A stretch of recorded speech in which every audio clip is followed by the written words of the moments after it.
है गाइस, तो business standard के हवाले से ये खबर निकल के आ रहा है कि अमेरिका अपना लेटेस्ट F-15EX ऑफर कर सकता है इंडियन एयरफोर्स को under multi role combat aircraft, in short MRCA, जिसके अंडर 114 एयरक्राफ्ट्स एक्वायर किए जाएंगे इंडियन एयरफोर्स के द्वारा। और आज इस वीडियो में हम डीकोड करेंगे F-15EX को और साथ ही इस एयरक्राफ्ट से जुड़े फायदे और नुकसान को डीकोड करेंगे। तो हाल ही में पार्लियामेंट पैनल ने यह माना है कि इंडियन एयरफोर्स का स्क्वाड्रन स्ट्रेंथ कम है और भविष्य में ये और भी कम होगा जैसे जैसे पुराने एयरक्राफ्ट्स फेज आउट होंगे। और अगर वर्तमान समय का बात करें तो इंडियन एयरफोर्स के पास आज के समय में Su-30 MKI के 14 स्क्वाड्रन्स, जैगुआर के 6 स्क्वाड्रन्स, MiG-29 का 4 स्क्वाड्रन, MiG-21 का 4 स्क्वाड्रन, मिराज 2000 का 3 स्क्वाड्रन्स, राफेल का 2 स्क्वाड्रन्स, तेजस का 2 स्क्वाड्रन्स जो कि फ्लाइंग डैगर्स और फ्लाइंग बुलेट, जो कि टोटल 35 स्क्वाड्रन्स बनाते हैं। और according to Indian air force, two front war scenario के लिए जो रिक्वायर्ड स्ट्रेंथ है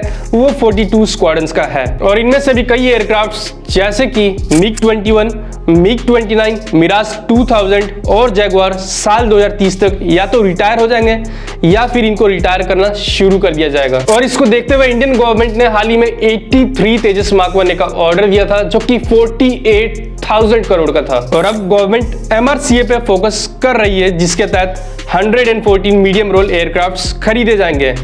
और अब क्योंकि पार्लियामेंट में इसको लेकर डिस्कशन भी हो रहा है, इसका मतलब गवर्नमेंट इसको लेकर काफी ज्यादा सीरियस है। और इस MRCA कॉन्टेस्ट में 6 एयरक्राफ्ट्स कंपीट कर रहे हैं जो कि है राफेल, टाइफून, F-16, F-18, ग्रिपिन और MiG-35। और अगर बिजनेस स्टैंडर्ड की रिपोर्ट को माने तो इसमें एक और नया कंटेंडर छूट जाएगा जो कि है F-15EX ईगल 2, जो कि इस कंपटीशन में एक सीरियस कंपटीटर बनके बाहर आएगा।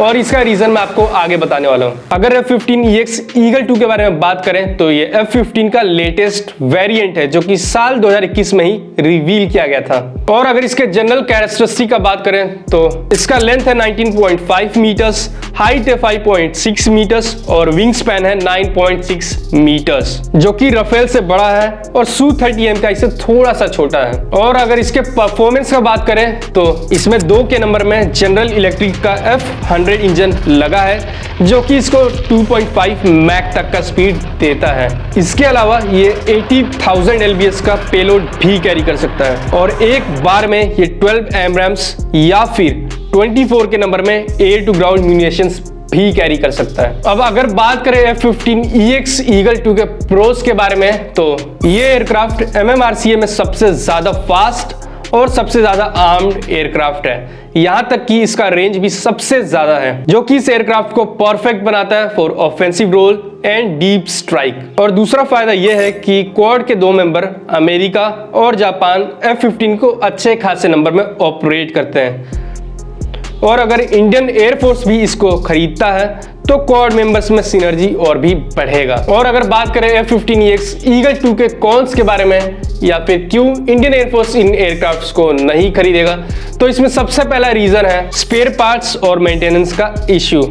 आज के टाइम पे इंडियन एयरफोर्स के पास already 7 to 8 variety of aircrafts हैं और एक नया वैरायटी और ऐड करने का मतलब सप्लाई चेन पे और भी ज्यादा प्रेशर डालना जो कि इंडियन एयरफोर्स के लिए एक नाइटमेयर बन जाएगा। और दूसरा मेजर रीजन है अमेरिकन गवर्नमेंट का ट्रैक रिकॉर्ड। इंडिया पे हमेशा सैंक्शंस का खतरा रहेगा और इंडिया अपना इंडिपेंडेंट पॉलिसी नहीं फॉलो कर पाएगा जो कि हम पिछले 70 साल से कर रहे हैं। और इसके अलावा अमेरिका ने जो ईरान के साथ किया वो भी अपने आप में एक लेसन है। जब 70s में ईरान और अमेरिका एक क्लोज एलाई थे तब ईरान ने कई वेपन जैसे कि F4, F5, F14, bell AH-1 और कई तरह के ट्रांसपोर्ट एयरक्राफ्ट खरीदे थे। और अब ईरान उन्हें मेंटेन नहीं कर पा रहा है अमेरिकन सैंक्शंस के कारण।